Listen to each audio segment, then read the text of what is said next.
Hello, my name is Dr. Kevin Mercado. I'm here to show you a laboratory exercise using certain supplies in order to learn the muscles, origins, insertions, and actions of the lower leg. So here are some supplies that I usually utilize for this particular activity. And because we don't have all the supplies for the class and we're not in the classroom doing the particular lab, we can't necessarily, obviously, I can't provide you with these supplies. So usually the supplies that I'll use for this particular activity are the cut up rolled gauze bandages. So instead of using the rolled gauze bandages, what the best thing would be for you to use is to find 5 different colored socks, okay? And each colored sock is going to represent a different muscle that you're going to apply to your partner's leg. Also, we have some other supplies that we typically don't have, or we typically do have actually in class. And the supplies we typically do have is pre-wrap. Pre-wrap is utilized typically to attach the muscles to its origins. If you have pre-wrap at home, then great, utilize it. It's a great supply to be able to utilize for that. If you don't have pre-wrap at home, I'm going to suggest using something similar to earbuds that most, if not everybody, has at home, at least 1, 2, at least maybe 3 pairs.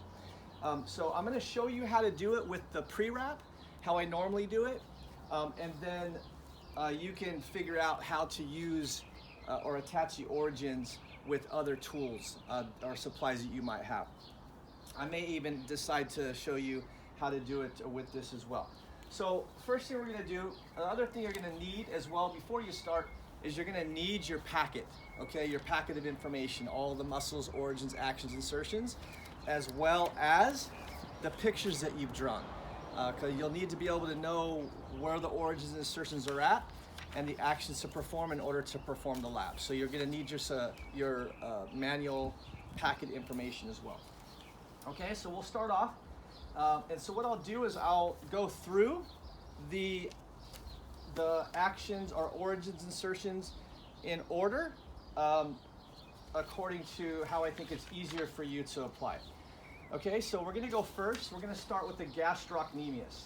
So I'm going to use the long, I said before 5 colored socks. What I forgot to mention was you'll need 1 sock that's actually longer than the other 4. So if you can find a soccer sock around or something similar, that would be great. You don't have to use socks, but I figured socks is probably the most readily available supply at home.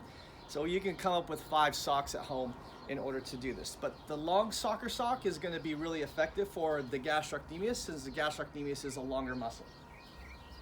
So what we're going to do is we're going to apply the gastrocnemius to its origin to start. Okay, so the gastrocnemius, we know its origin is the lateral and medial condyle. Okay, lateral and medial condyle of the femur. It has 2 heads. So what we're going to do is we're going to place it on its origin, and we're going to use pre-wrap. And the pre-wrap is used to attach the origin to the leg. If you don't have pre-wrap, you can try to use a earbud.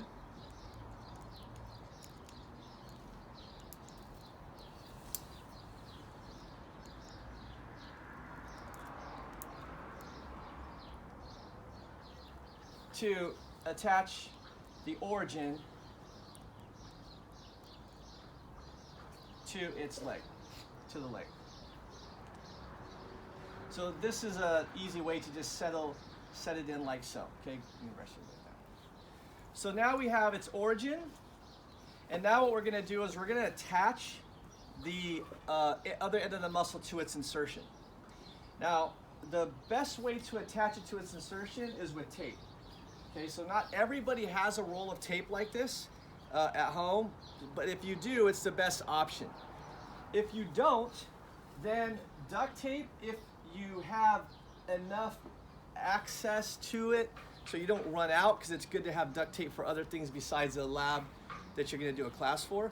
If you have a little bit extra that you might be able to utilize, it would be beneficial as well. So we're going to use regular tape. And what we're going to do is we know that the gastrocnemius insertion is the calcaneus via the Achilles tendon. So we're going to attach it right to its insertion of the calcaneus. So what we're going to do is we're just going to tape it. Now your partner could have a sock on. It doesn't necessarily have to be where the sock is on. You can have a sock that's off. I'll tell you how to work around that sock in just a little bit. Okay, so what we want to do is we want to attach it so that it's tough enough and so that it actually pulls on the foot and puts it into plantar flexion. Okay, so that would be the origin attachment as well as the insertion attachment for the gastrocnemius. Okay, so next thing we're going to do is we're going to use the Tibialis posterior. So I'm going to use green for the Tibialis posterior. So we know the Tibialis posterior, so what we'll do is we'll go to our sheets. We know the Tibialis posterior originates on the posterior upper 2/3 of the posterior surface of the tibia fibula interosseous membrane. So we can't pull the muscle, the gastroc and the soleus off here on the leg, but what we can do is we can just pretend. Okay, so what we're going to do is we're going to put it where we think it should be, and we're going to then attach it. This is the posterior portion, and then we're going to use pre-wrap again.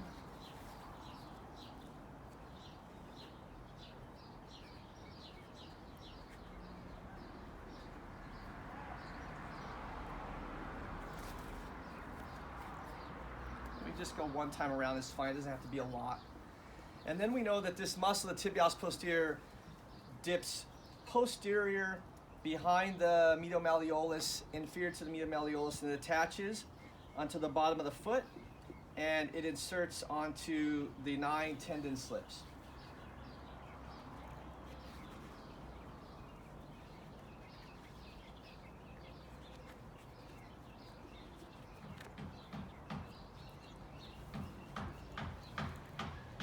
Okay, so what we're going to do here is we're going to attach it to the bottom of the foot where it would insert.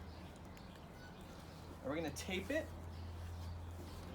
We'll tape it moderately tight, not too tight, but just so that it sticks. And if we pull, it'll invert the foot. So now that's the tibialis posterior. The next muscle we're going to do, we're going to perform as a tibialis anterior. Okay, so the tibialis anterior we know originates on the lateral surface of the tibia. So if the camera can get me looking at the leg. Okay, so lateral surface of the tibia, upper 2/3 lateral surface of the tibia. So we're gonna put this here on the lateral surface, upper 2/3 lateral surface of the tibia. This on the lateral side.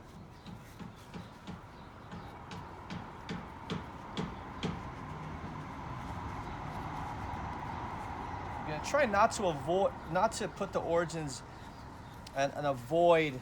We're going to try to avoid the other muscles, so we can just take them off pretty easily. I'll just explain that in just a second. And then we know it travels on the lateral side. It travels across the anterior surface of the leg, and attaches to the first cuneiform and first metatarsal.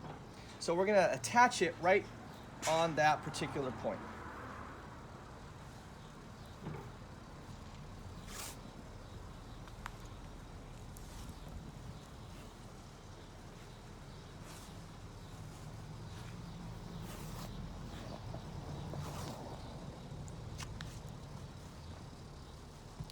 When I pull up, relax your foot. When I pull up, it does actually dorsiflex the foot there. So we're going to make sure that as well. And then we're going to rotate her leg over just a little bit. Okay? And what we're going to do is we're going to perform the two peroneal muscles. So we know the peroneus longus originates on the upper 2/3 lateral surface of the fibula. So we're going to originate it up here on this upper 2/3 portion. Okay, we're going to put the pre-wrap on again.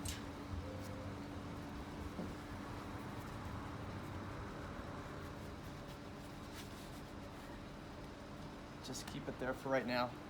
We know that the peroneus longus travels posterior to the lateral malleolus, dips under the foot, and inserts onto the first cuneiform and first metatarsal on the plantar surface. So what we're going to do now is we're going to tape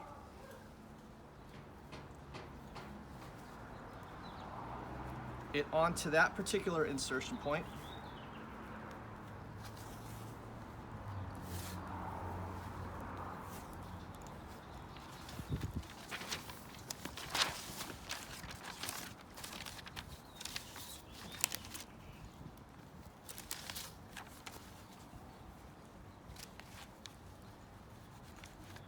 And then we know that the peroneus brevis, we're going to use in blue. It actually originates on the lower 2/3 of the lateral surface of the fibula. And what we're going to do is we're going to shorten that muscle up quite a bit because it's a shorter muscle. And we know it inserts onto the base of the fifth metatarsal. Okay, so we're going to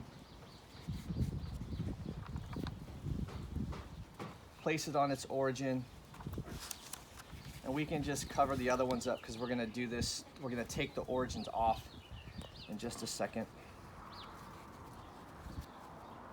Putting the origins on is just so that we can attach it to its insertion point without it falling off. Okay, so we're going to place it on its insertion point of the base of the fifth metatarsal. And I'll just make sure the tape's not too tight for my partner, correct? Okay. And we're going to just squeeze it up just like so. Now what we're going to do is we're going to take the origins off. Okay, so we're going to take the origins off.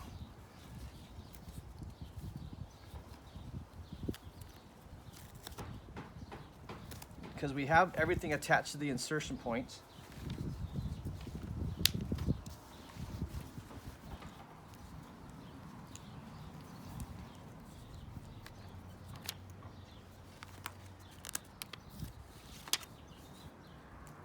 And again, if you don't have pre-wrap, you can use earbuds like I showed you on the first one.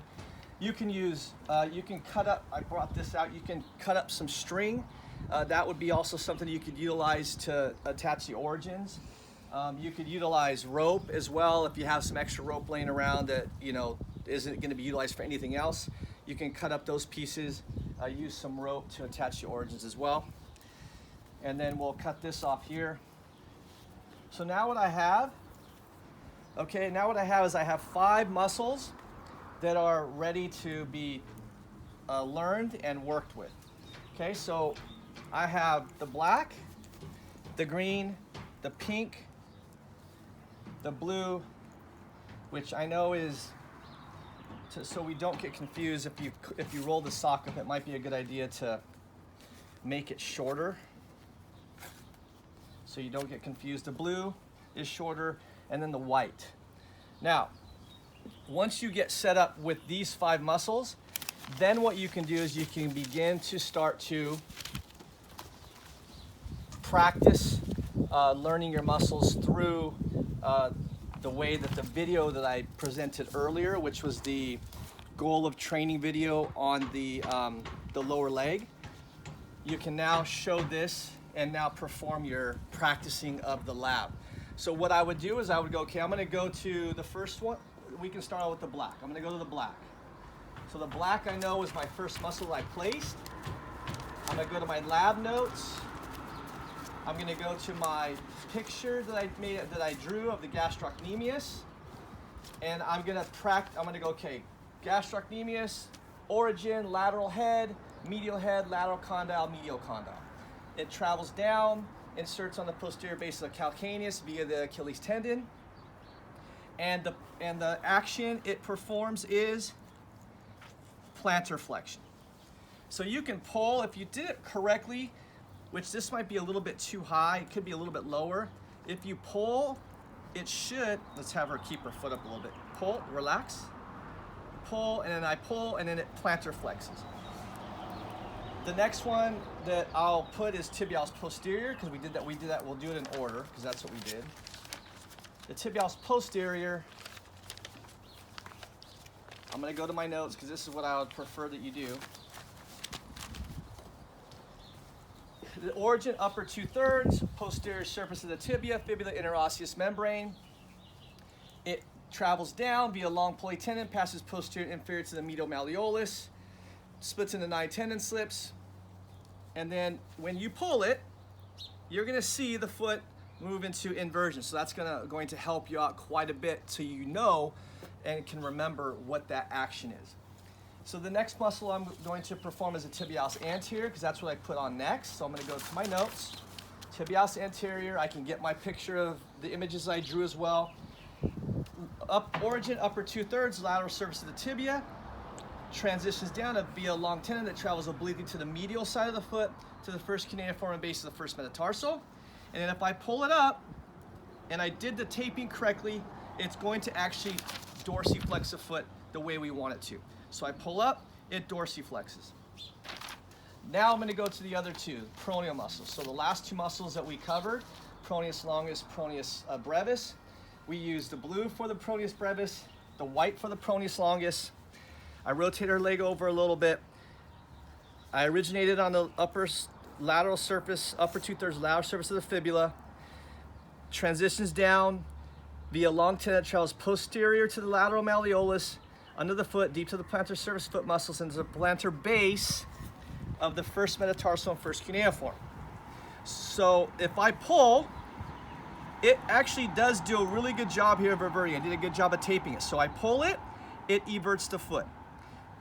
The peroneus brevis, lower 2/3 lateral surface of the fibula, transitions down, attaches to the base of the fifth metatarsal, which was right here. If I pull, it does evert the foot as well. If I pull together, because they are strong everters and together they do evert the foot and they work in sync. If I pull together, it's a much stronger eversion action versus here one, here on its own. But if I pull together, it's much easier for the foot to evert. So what you can do after that is you can then begin to start playing with the foot and playing with the muscles. Inversion, what does that do? Tibialis posterior, this is eversion. What muscles do perform those actions? Peroneal muscles. I pull up, what muscle dorsiflexes the foot? Tibialis anterior. And then I can do the last one here also. What muscle plantar flexes the foot? The gastrocnemius. This was placed a little bit too high, so it doesn't plantar flex as much as I would like. So if you place it, attach it right on the calcaneus, right, rather than just above it or on the superior aspect, it'll plantar flex much better for you. So once you get that done, you can begin to start to test yourself. Just like the video showed you when I tested the student a couple years ago on all actions of the foot at the ankle. So this is your study material for the particular lab exercise.